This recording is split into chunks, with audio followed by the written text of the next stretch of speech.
Excuse me, doctor. I've come for the treatment.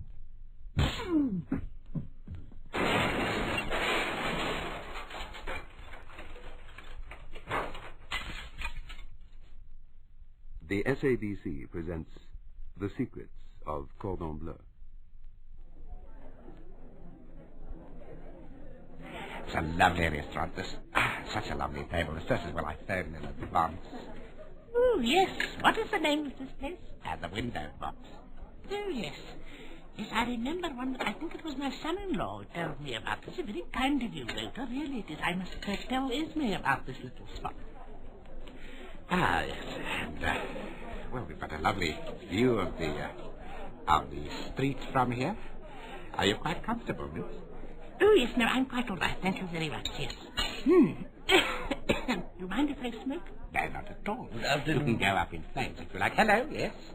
The menu, please. What is it? We want the menu, please. Is the cottage pie and beans with the no. tomato sauce? No. That's the bar lunch. We want the cordon bleu menu, please. You can have Worcester sauce, with the cottage pie and meringue. Oh, no, I can't stand cottage pie with Worcester sauce. Oh, no. Haven't you got another menu? Keep your voice down, Mims. We don't want to draw attention from other people. Hold on, I call the other waiter. Yes, I think perhaps you'd better. Let me light your cigarette for you, Miss. Oh, thank you so much, Walter. Good afternoon, sir. The menu, please. Yes, and would you bring another ashtray, please? Thank you. Cottage pie and with tomato sauce and baked custard with the you like to drink? Yes, we'd like the wine steward, please, and bring us the menu. Thank you. Mims, you'll never guess who I bumped into the other day. Excuse me, sir. Do you remember? I'm the wine steward. Oh, yes. What is that? This is the wine. Is that late harvest? Mims, you'll never believe who I bumped into the other day. Oh, no, but I can't drink all that. Oh, sorry. And you're messing all over the table here. What is the matter with you? Mims, please keep your voice down. This is a very select restaurant. Please, would you bring a cloth and just wipe all the... No, sir. You've made... Here is the cottage pie and cream. And this one is for the madam. But the madam doesn't want a big helping. No, of course I want a big helping. But what is this? Is this now the cottage pie? But where is the menu? We wanted the menu. Must I call the manager? I think perhaps you'd better call the manager. Don't you talk like that. How dare you say, yes, call the manager. Mims, please keep your voice down. Mims, please, just relax. No, I will not relax. Really, this is all gone far enough. Where is the manager? Good afternoon. I'm the manager. Can I help you, sir? Yes. Leave it to me, Mims. Let me handle it. Listen, we came here. I booked a table. Maria's name, both Maria. You've probably heard of me on the radio. And, is that a juice jockey? We asked for the menu, and we never got the menu. We asked for wine, the wine steward, and... the wine. Now, they came along and... Let me explain, sir. We gave give the wine straight away as a compliment of the house. But... Yeah, but we've got wine, and you're spilling it all over the table here. It's a compliment of the house. Oh, no, I think this is all ridiculous. We asked for a menu, and the next thing we got these plates of this cold old cottage pie with tomato sauce and Worcester sauce and... Do not, I'll explain you the cottage pie. There is one cottage pie. Don't you bang my plate up and down like that. How dare you? Mess around like this, you the cottage pie. I will not tell Esme about this restaurant. It's too disgraceful and too despicable and too horrible and too awful for words. It's fresh today. You want merit with your food. One miracle of wine. All we want is a menu that we can select what we want to eat from, and we want a wine steward that will give us a wine left, and we... Right. I must have one of my tablets immediately. I think I am going to have a seizure right here and now. I'm going... Oh, no, Walter, please. Oh, you're looking terribly flushed. No, Walter, just relax, please. Open the window for Mr. Murray. Walter, are you all right? Yes, I'm all right. I'll just have one of my blood pressure pills. I'll be quite all right. Right, sir. And I'll have one of my I'll go tranquilizers. to call In fact, him. I'll have 6 of them. I'll go to call him. He will bring the medic. And now it's time for another in the series of Thoughts in My Dairy, written by J.J. Fallour.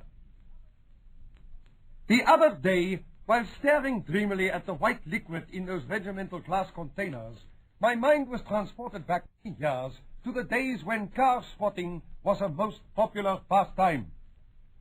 A sometimes listless farmer would temporarily leave his daily chores and make his way casually through the Lucerne fields to the national road.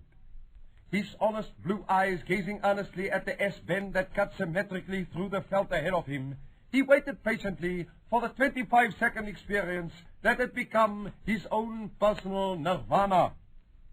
The burly 6-footer eased himself onto a rock, but even as the fabric of his khaki trousers made contact with a stone, the first strange strains of the 1899 Packard reached his ears. As the incredible contraption moved into view, the farmer rose with widened eyes, the better to adjust to the march of time. As the strange phenomenon approached his position, the farmer gave the thumbs-up sign of all go. The pilot of the automobile, responding quickly, drew up alongside the astounded farmer to discuss topical events and petrol rationing. Before long, the two South Africans had become firm friends, and the pilot of the automobile had offered the farmer a ride. And so, Willem ter Blanche became one of South Africa's first hitchhikers. The father, in the meantime, had been on commando, and the mother on flag filter king size. Just one more example of how South Africans kept up with current trends, even in the lonely veld near the town of Hendrina. Goeiemorning.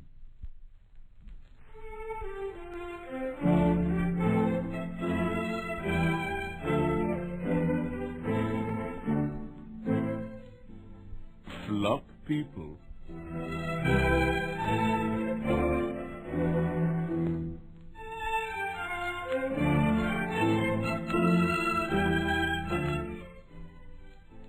And this is Colin Jubilee reporting. This evening with us in the studio... When do I start?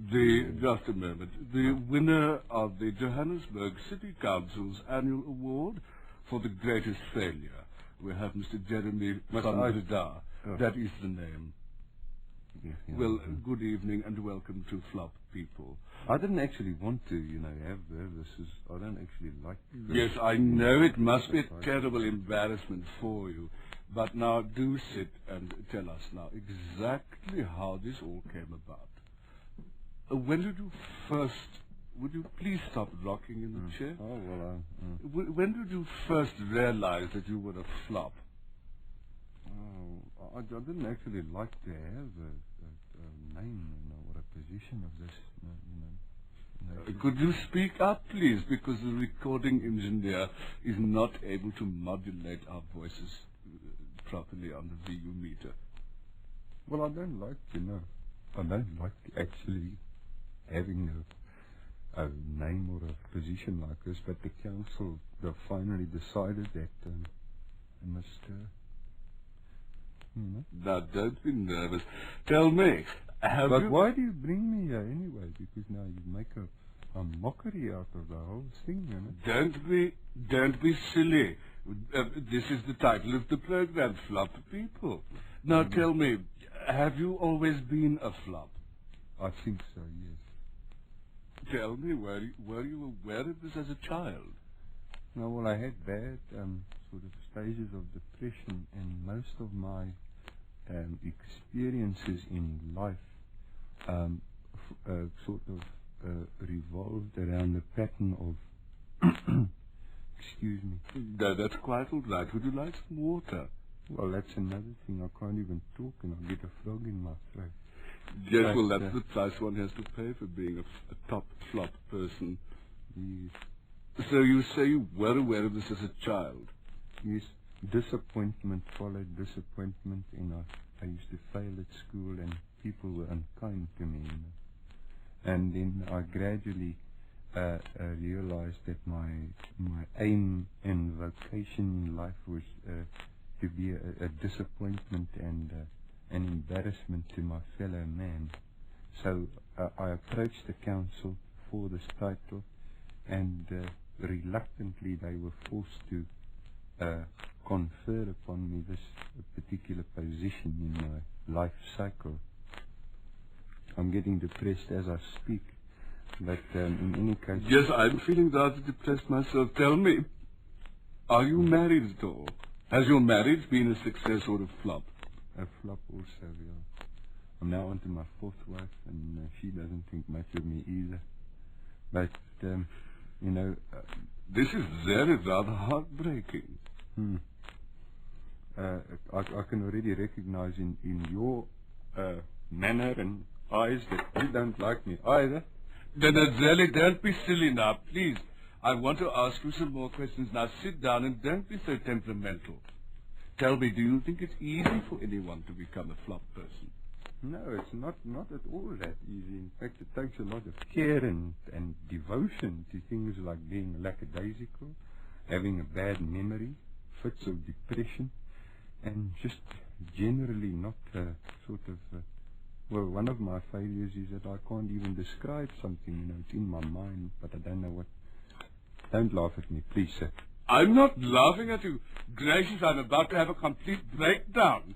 Tell me, before we get too emotional here in the studio, would you say that it is something which many people seem to unfortunately suffer from?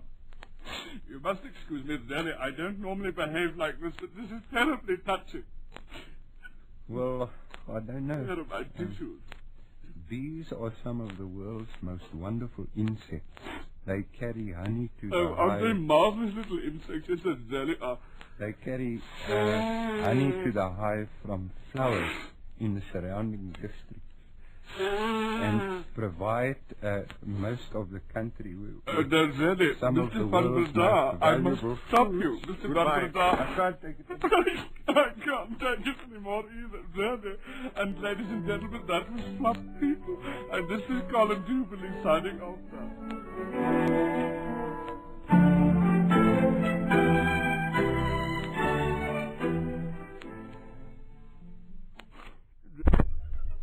Acme Car Sales, Elof Street.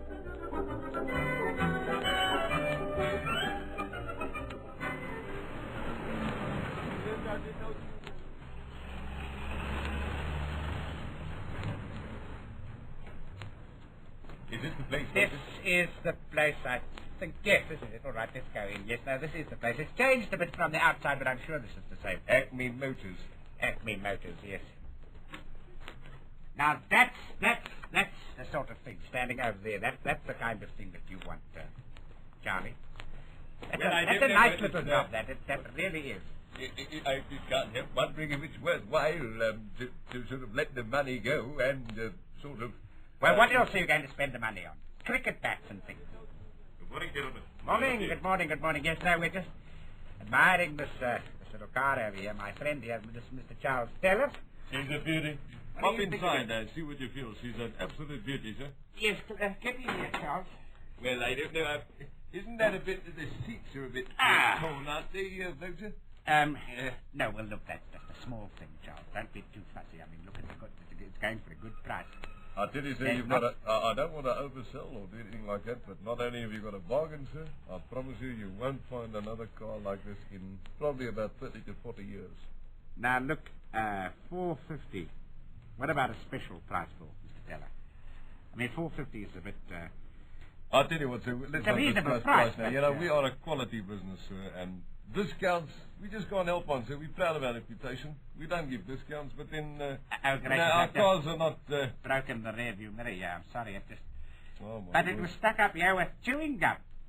Now, that must be a mistake, sir. Yes, now, well, that will have to be replaced, obviously. I mean, that goes without saying. I think I know why that happened, sir. That was a reject that was sent out from the factory, you know, so we got a PL order on that, and that's probably why that was stuck up there in the first place. Oh, I see. Now, what is the model of this? Now, how can we accept this if this is chewing gum in the No, you leave it to me, Charlie. Leave it to But me. I'll get the price down for you. If This is what is this? This is a 62, isn't it? Just let me check up, sir. I know whatever it is, she's a beauty either way. It's going for a real bargain, so you won't find something like this again from 30 to 40 years, you know. Here we are. It's a 58, I believe. Now tell me why has the gear lever little knob thing on top come up in my hand here?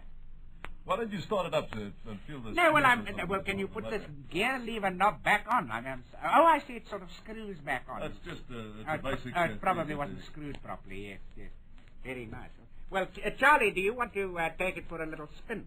All right, after all, since you're the man who's... Well, I don't know, really. I haven't seen a car like this. It seems I just don't know. It seems come like on, a Charlie, come load of old junk. Charlie, come in. Get in here. You're behind the wheel. Get in here and you take us for a spin. Right.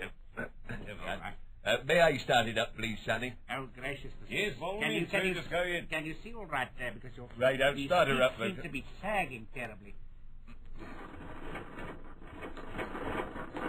Ah. Now, if you'll notice, that is what we in the trade call a pit. You know, she gently takes. She doesn't start immediately, obviously, because this is not a modern car. But a gentle Charlie, starting. Charlie, pull out the chip. Where is the chip?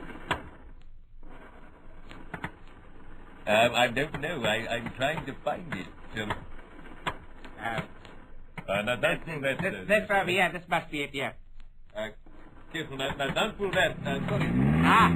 There we go. I thought right. that was... all right. Hold on a second. Are you quite sure you can manage, Charles?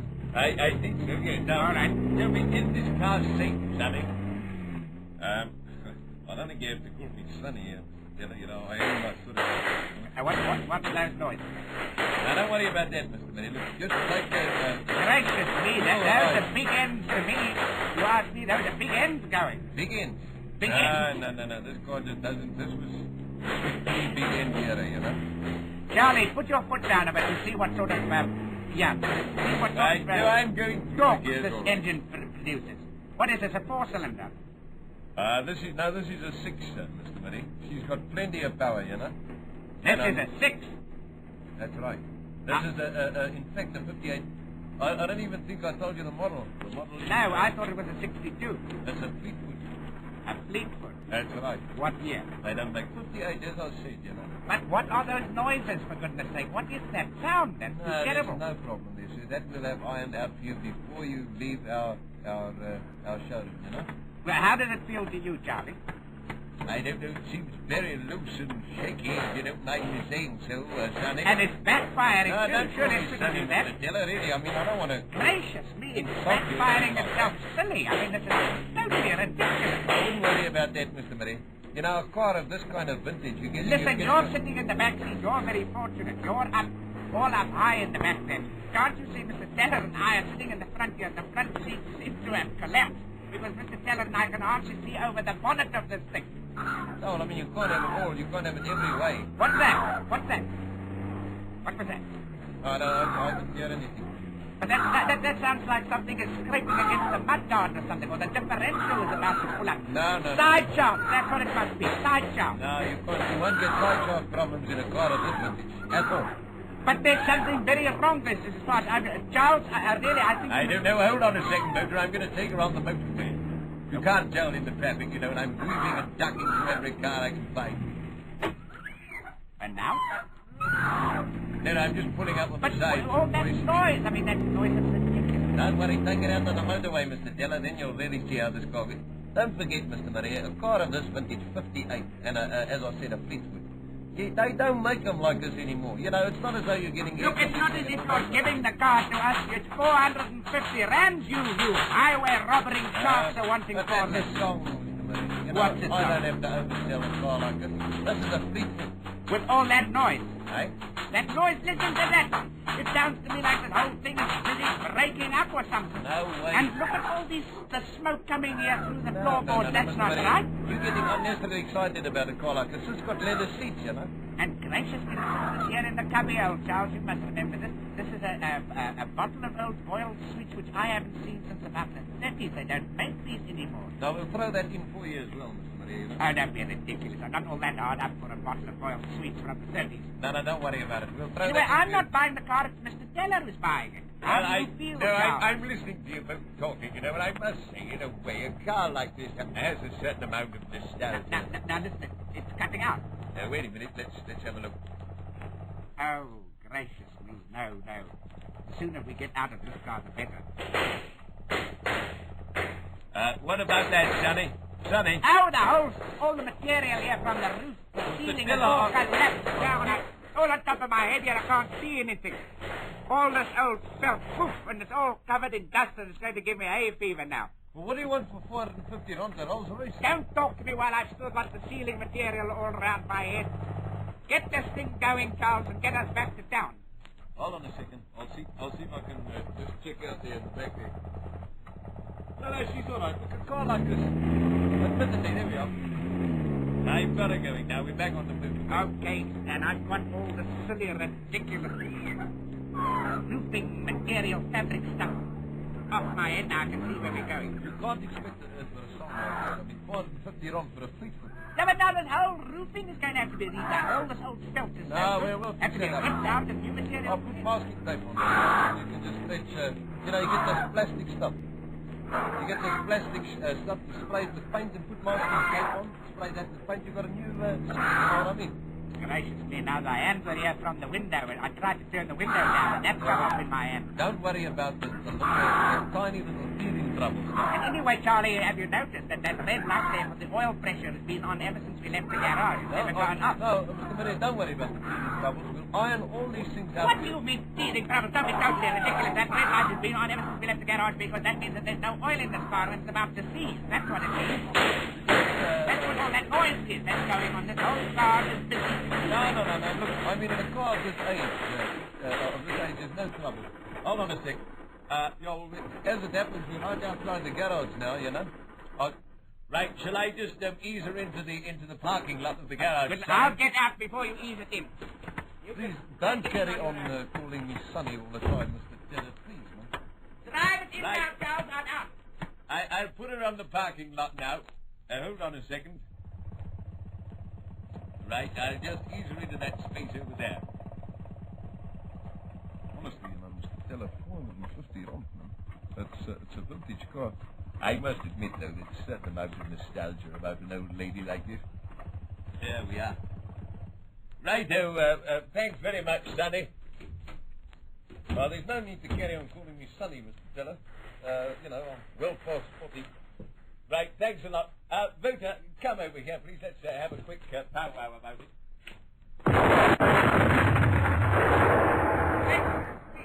it. Basically just a bit of overheating, Mr. Teller, that's all. A creature was creaturing gaily. In the waters at Ripley he swam. Well, he gurgled and dived and he snorkeled. He was quite clearly king of the dam. That's a D-A-M, not a D-A-M-N. I don't want to get censored. A vehicle streamlined and stately Started scattering Cootie and Ducky. So the creature said, Dad, I'll return to my pad. That's a Porter's batterproof bucky. It's amphibian, you see. Porter's Batterproof buckies. Doo-bop-a-doop-a-doop-a-doop-a-doo-wow. And now here she is, Barbara McFadden. Have you ever been faced with the problem of repaying kindnesses by throwing a Saturday mid-morning spectacular to repay all those wonderful hospitalities which have been frighteningly mounting up on your desk pad? One clever friend of mine approached genius when she threw an ethnic tribal party at their 20-acre hideaway in Green Hills. The marquee was beautifully decorated with African murals on the tent flaps, and inside, rush mats, felt grasses, and knobkerries made striking centerpieces. She'd even gone to the trouble of having small car radio speakers cunningly concealed in the tent poles and linked to the Southern Soto service of the SABC. There was a certain amount of disquiet when the guests were issued with blowguns to bag their own meal, which came in the form of dussies and jackrabbits in a central arena. But perhaps some of the initial uneasiness was taken care of through most of the guests wearing blankets as required dress. Her adaptation of the French salad with its boutupap crumble and lucerne extract was a great hit, but her special version of the tried and trusted Bryfless evergreen, often called meat on a wire by the uninitiated, was the entree that has really made her Madame Formidable among the beautiful people. Basically, the only change in the marinade is half as much curry as one would normally use, and finely chopped dried kikuyu grass and wood ash as an aid to the grilling. And needless to say, the fuel for her Renaissance table braziers consisted of Wachabiki Doringboom twigs which had been soaked in a very good apple brandy.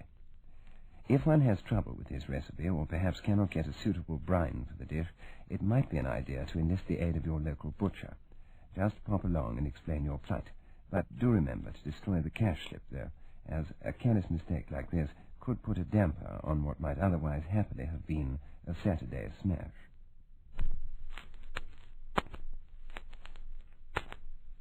We present the first in a new series titled Let's Speak Portuguese. Such has been the popularity of these programs that we now bring you 3 lessons in one program. Lesson 1. Potatoes, please. Beans, tomatoes. Lesson 2. Mangoes, peaches, papayas, and pawpaws. Lesson 3. Plums, melons, kumquats, bananas. Our next in the series, Let's Speak Portuguese, will be broadcast in 5 weeks' time. Come in. Excuse me, Mr. Forsler, the manuscripts have arrived for your attention. Oh, yes, thanks very much. Pleasure, don't mention it. What page is it? It's page 1047. Right, thank you very much. My pleasure, sir. All right, let's see, 1047, huh? Here it is. It's marked out for me. To be or not to be, that is the question. Whether it is noble in the mind to suffer the slings and arrows. Violence, huh? All right. Of outrageous fortune or to take arms.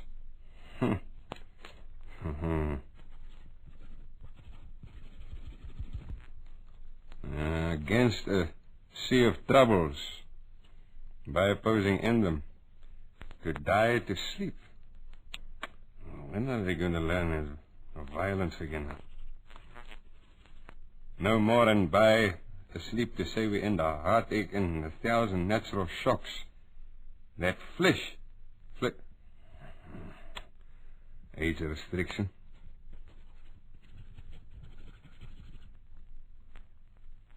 This is a consummation. Mr. Orchard? Mr. Orchard? Yes? Come through, please. I was waiting in the passage. I thought you might need me. Consummation, yes. Yes? What is that? Consummation. Go through to... It's consummation. It's a soup. Just go through and check on that, please, will you? With Mr. Nell. All right? But it's a cold soup. No, I'd like a double check on that, please. Yes. Thank you. To die, to sleep, a chance to dream. Hey, there's the rub.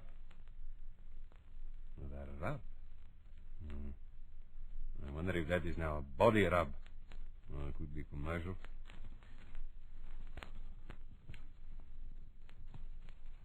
For in that sleep of death, what dreams may come when we have shuffled off this mortal coil. Come in. Mr. Forsler, I was quite right. Consomme is a cold, clear soup. Oh, well, that's all right then. Thank you, Mr. August. Certainly. Anything else, sir? No, I'll call you. Wait a minute here. Look at this here now. Yes. The calamity of so long life for who would bear the whips and scorns. You know, they're giving me the perversions and stuff all the time. Oh! Terrible. Wait a minute, please. If only they realized what a Section terrible 32. job you have. Hey. Right, I'll call you, Mr. Orchid. Thank you. Yes. My word, I don't know. I really don't know. The press is wrong, the proud man's contumely, the pangs of despised love, the law's delay. The law will not delay. I'll show them about the law delaying. Yeah, now, where am I here? Insolence of office. And they spurns that patient merit of the unworthy takes when he himself might his quietus make with a bare bodkin. A bare bodkin? I don't know how far they're going to push their luck here. Bodkin is all right, man. A bare bodkin. Right, section 33A. Mr. Andries Vosloo. Signed this day of... Mr. Orchid! Yes! What is the date today, please?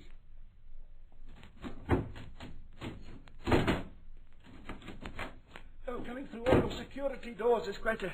I'm sorry, what? What is the date today, please? 7th.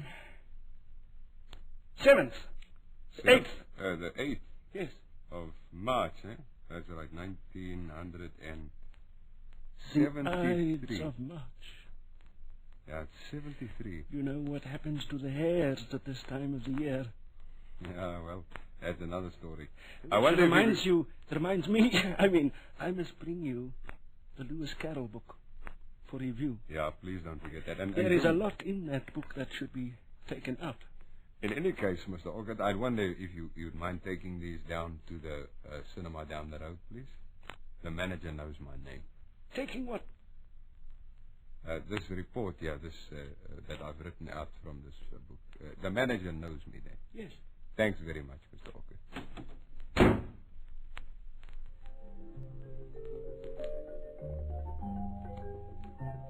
A soldier was soldiering bravely. In some far-off, desperate land.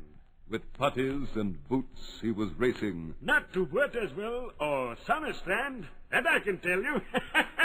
His pulses were speeding. And his muscles were kneading. There were no flies on this boy, Osaki.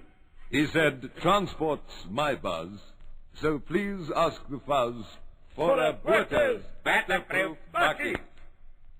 Botez, Botez, Botez battle-proof bucket. Doo-ba-ba-doo-ba-doo-ba-doo-ba-boo-ba. The rooms of Dr. Gert Orchid, specialist psychiatrist. Oh, my goodness me, but it's hot today. Whew. And this water tastes like nectar. Oh. Come in! Jeffrey! Nearly choked on the water. Come in! Come. Good heavens! You nearly broke the door down. Whoa! Here in my diary it says Van Bredar. Huh? Van Bredar is written here in my diary. Are you Van Bredar? Yeah, you know. Good morning. Sit These down. people I are see you all already sitting. they madmen. Oh, it's hot, isn't it? Would you like some water? Oh, no, I can't stand this noise. What's that? Just a moment. People are mad around here. You people out there, stop making all this noise! The people in the waiting room. There's one out there that thinks he's Billy Brown. Oh, Alan. ridiculous. Listen. Oh. You know what? I'm mad, man. Raving stark, raving mad. Really? You know, I feel like that sometimes about myself, too. Why, what makes you think this? Well, I came... this office is so stuffy.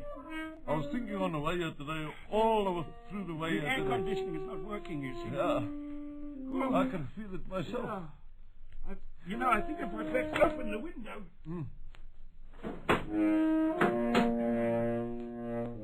Yes, no.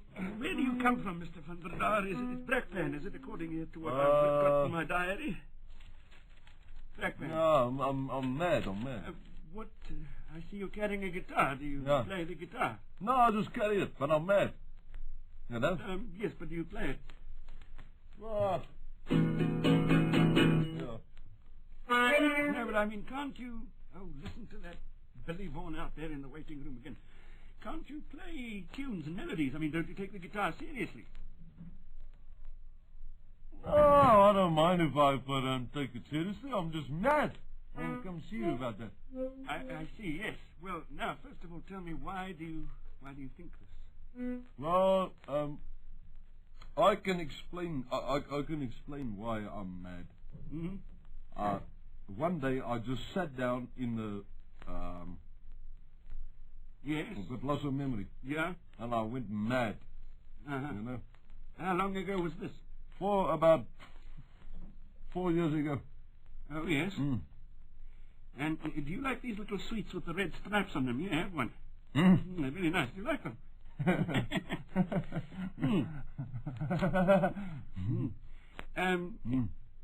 Now, well, what sort of... Are you married? I was married last year. Yeah. Got married again this year. And next year. And the year after? Ah, I see, yes. I'm just making notes. Now listen, here. I came to see you because I know. I'm just taking notes here, really. My goodness me, I suppose we're lucky that we don't have Winifred Atwell or Charlie Kuntz out there in the waiting room as well. Now look here. Where are you going? Come in. Mr. Orchid. Yes, Dr. Orchid. Yeah, well, listen, they, do you want me to, what must I do about all those loonies out there in the waiting room? Hey? Well, please take the saxophone away from the one. Please, really, otherwise, you know this ledge outside my window here, I'm going to go and stand there and close the window, and I'm going to just be quiet and on my own for a while. I can't stand this anymore. You're all making me muddled and confused. But listen, go and take his saxophone away immediately. Can't you see I'm busy here with Mr. Van Verdouw? Mr. Van Verdouw, will you come back, please, from the cupboard? Now, don't look in the cupboard, please. It's got nothing to do with you. No, that's just a skeleton. Now, leave that skeleton alone. Oh, my goodness. Mr. Orchid, hold on a second. If I don't chuck this kid the skeleton is going to pull it apart, and then the bones will be all over the place. And it's happened 14 times in this past week already. That's right. No, just leave the skeleton alone. Now, Mr. Van Verdouw, sit down again, please. I'm sorry about that interruption. Listen, don't worry about this. I know I'm mad. Oh, I know I'm mad. I'll see you and next I week. have got such a sore throat, you wouldn't believe it. Oh! Must I tell her to bring tea? No. Just tell her that I'm going away for a while. If anybody wants me, I shall be out on this little stage outside. But why can't we have the Alfredo cereal? Yes, all right, we'll have it now. Alfredo, an audiophonic essay on an intrigue in Mexico.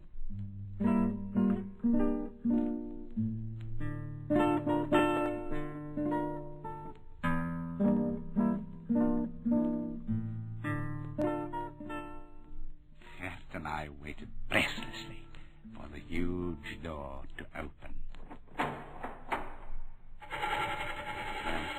This is it. This is the moment of our fate, Victor.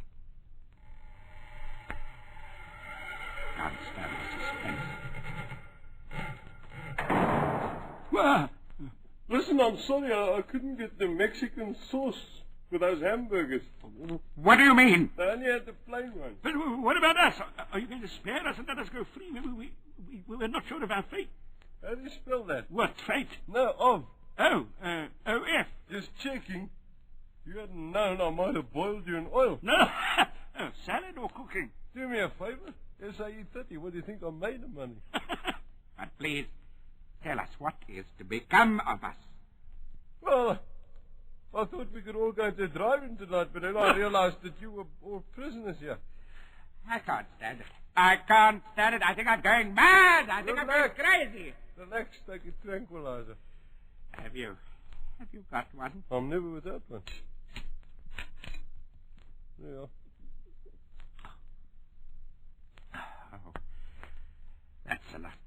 That's £3.67. Oh, yeah, you are.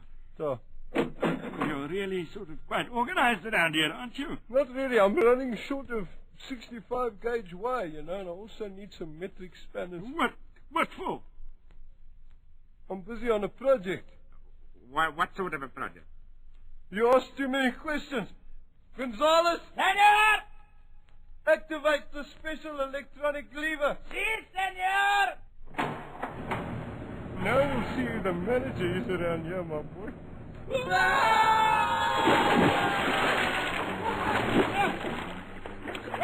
Swim for your life, man!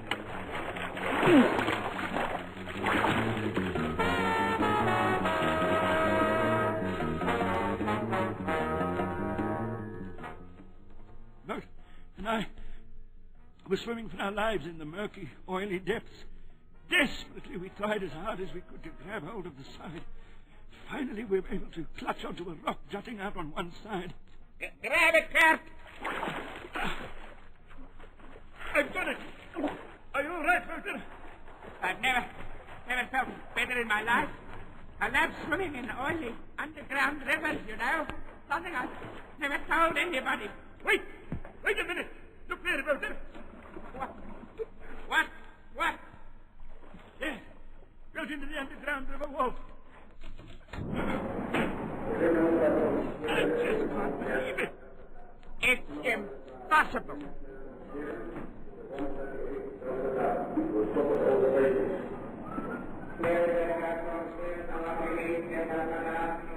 Mr. Murray! My gracious heavens, Philemon, your game is quite a start. What are you doing here? I came even to ask you the same question. Have you been following us, Philemon? All the time. But why? How?